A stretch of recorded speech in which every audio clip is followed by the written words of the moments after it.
Hello, this is an Omega Speedmaster 125, and I say it in those sort of hushed tones because this is an incredible watch, absolutely awesome. So we're just going to quickly look at it working, and I'm going to show you around it. Now this is a significant watch in the history of Omega.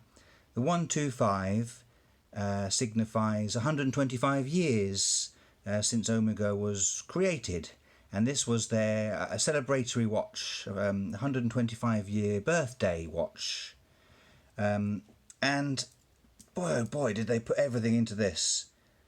It's got everything you could possibly want from a watch, and you don't get everything in one watch that's small. To accommodate everything, as I call it, you've got to be big, and this is a really big watch. So 42 millimeters across and top to bottom, so it's big. The depth, look at this chunk of that. You're going to hear me using the word chunky a lot because it's real. It's a beast. It's a chunky beast. It's 16 millimeters thick, and it weighs just under 200 grams on my 7.5 inch wrist. So normally I need a big watch to look modest on my wrist. Even this looks huge on my big wrists. Look at that. And it feels heavy. You can really feel it. It's got some definite weight to it. It's absolutely awesome. Right, I'm going to show you around it as best I can. Tell you a few facts whilst we just watch it ticking.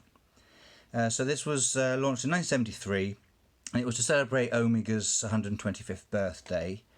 And it's the first, now this is why it's important, it's the first self-winding chronograph chronometer certified watch in the world. So in there is a 1041 Omega movement, and it was the first automatic self-winding chronograph. And for that reason alone it's significant, but it's also COSC certified. So when we look at the movement, you'll see there's some stamps and stuff, and it's all been tested, you know, for temperatures and different positions, all sorts of stuff to keep time. Obviously this watch is 60 years old. No, 50. Yeah, my maths is wrong. Regardless, it's old, so it's not going to be keeping super accurate time anymore, but it does keep within a few seconds a day. It's incredible still. What else can I tell you? It's 22 joules, the movement, 28,800 beats per hour, and it's just got everything on it. So let's have a look round it, and we're going to start with the dial because there's a lot to look at. See if this makes sense. So let's get it nice and focused. Here we go. So around the outside we have a tachymeter around this black bezel, and you can see that's on the surface. Oh, I haven't got it cleaned. Hang on a sec. Let me just give it a little buff to show it at its best. This is a vintage piece. It has some scuffs and marks. It's had a life, but it still looks awesome. Right, so sorry, back to this bezel. So we have this raised crystal, just slightly raised, with a thin silver bezel, metal bezel around the outside, and inside that is this tachymeter black bezel with white on black, and you can see it's at the surface, and the watch is sunken within the case. So if we come back to the dial, around the outside we have the minute track, just simple dashes with 5, 10, etc. Nice thick loomed indices, and it's tritium. At this era it's tritium. You can see at the bottom there it says T, Swiss made T, so the T there represents the tritium, and there's two T's, so it's T tritium on the dial, these indices, and tritium in the hands, and we'll talk about those in a minute. So we've also got a date window at 3. This minute hand is currently obscuring it slightly, but the date window is a significant thing. The 1040 movement that this 1041 was based on, I don't think it had a date, so this has a date as well as all the other features and the COSC certification. So I mean, it really has got everything. let's keep going around the dial. We've got the various, well, it's 2 subdials, I should say. Down here at 6 we have a 24-hour subdial, and then at 9 we have the permanent, that's the watch seconds. Sorry, I just had to pause briefly because there's so many dials and hands going. The one at 9 there is the time seconds. So if I stop the chronograph, that dial is still going because that's the watch seconds.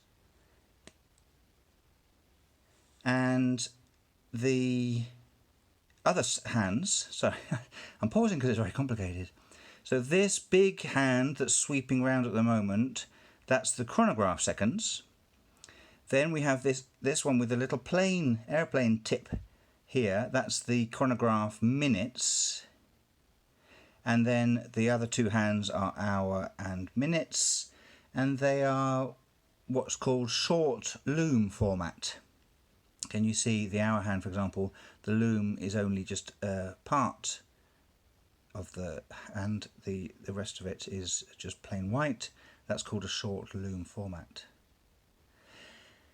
So I'm running the chronograph for the video so you can see it ticking away, but I'm going to reset it now. So we've got these chronograph pushers on the right of the watch, Omega signed crown. It's not screw down, and then we've got the two chronograph pushers top and bottom. And what do? Well, very simply, the top one stops and starts, and it's a really really firm click. If you can, I'll just be quiet and do it a couple of times, and you can listen.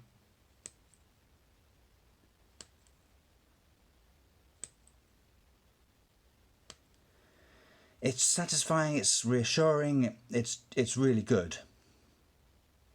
And so, I mean, you can guess what the bottom pusher does. So we're going to push the bottom one, and let's watch the plain tipped minute counter hand and the second hand. They'll all go back to 0. Instantaneous and perfect. I don't think that bottom dial is 24-hour watch. It's not, is it? Why have I got that so wrong? I read it on the internet, but I think I got that wrong. The bottom dial is I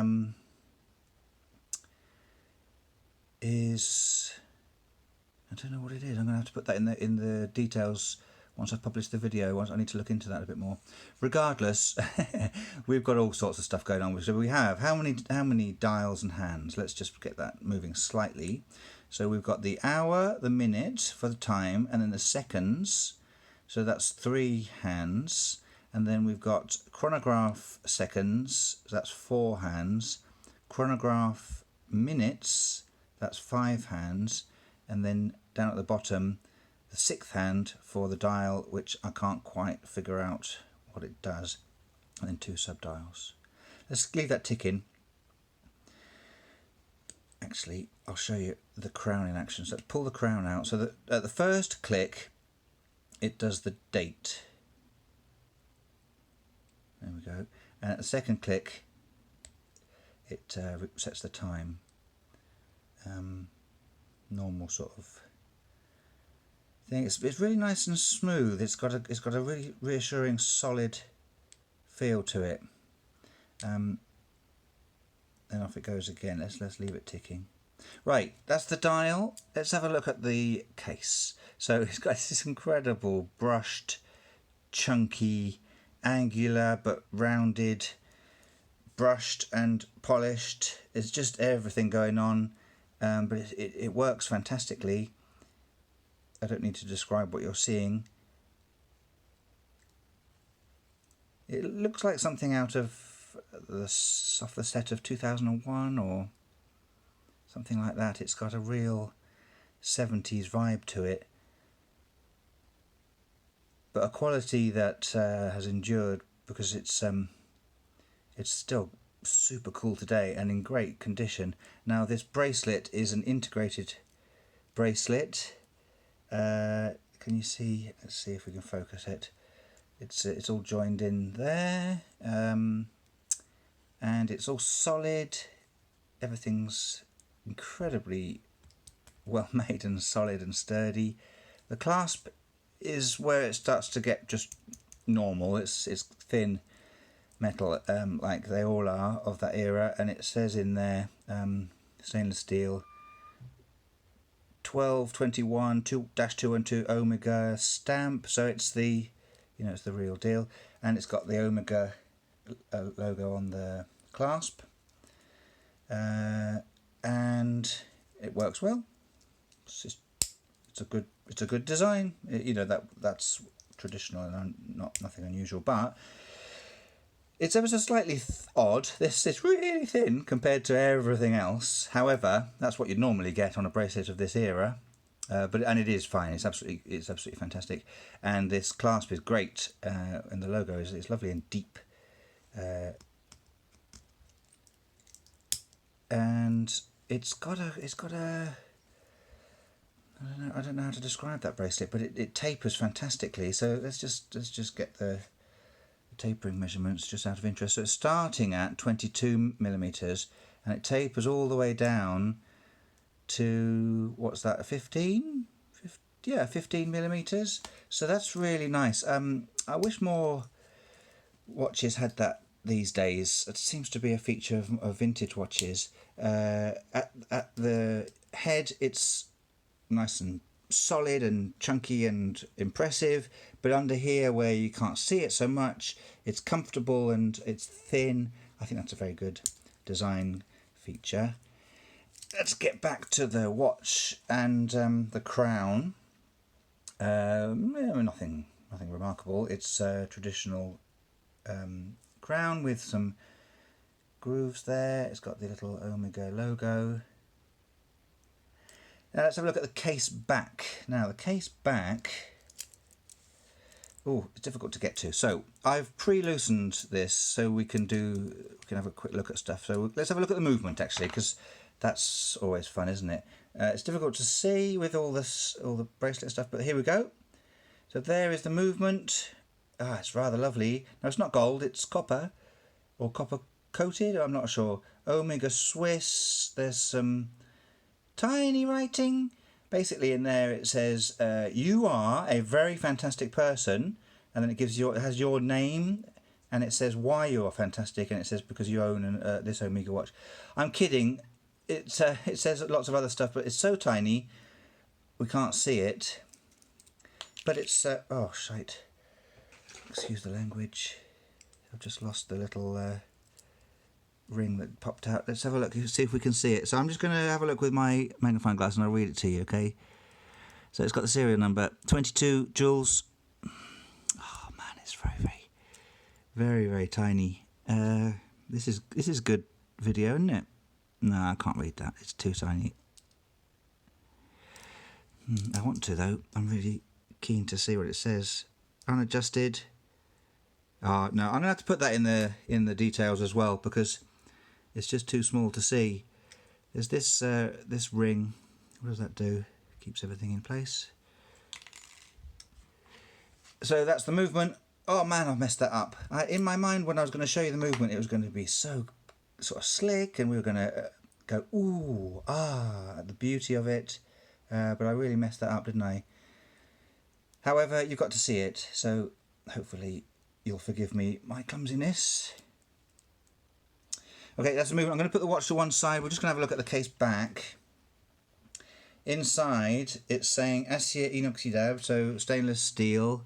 It's got Omega Watch Company triangle, and it says Fab Suisse, Swiss made, brevet.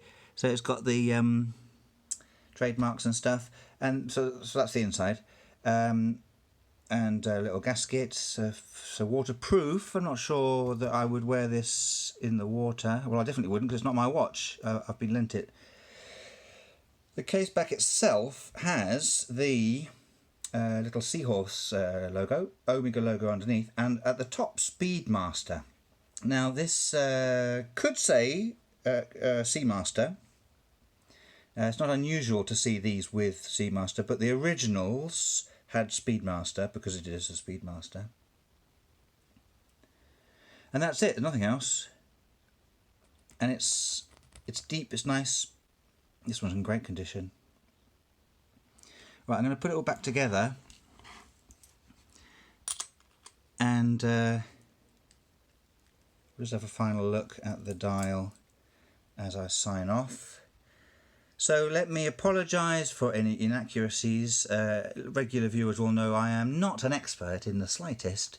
I just show you around what I've got in my hand, and hopefully you've enjoyed having a look around this incredible watch.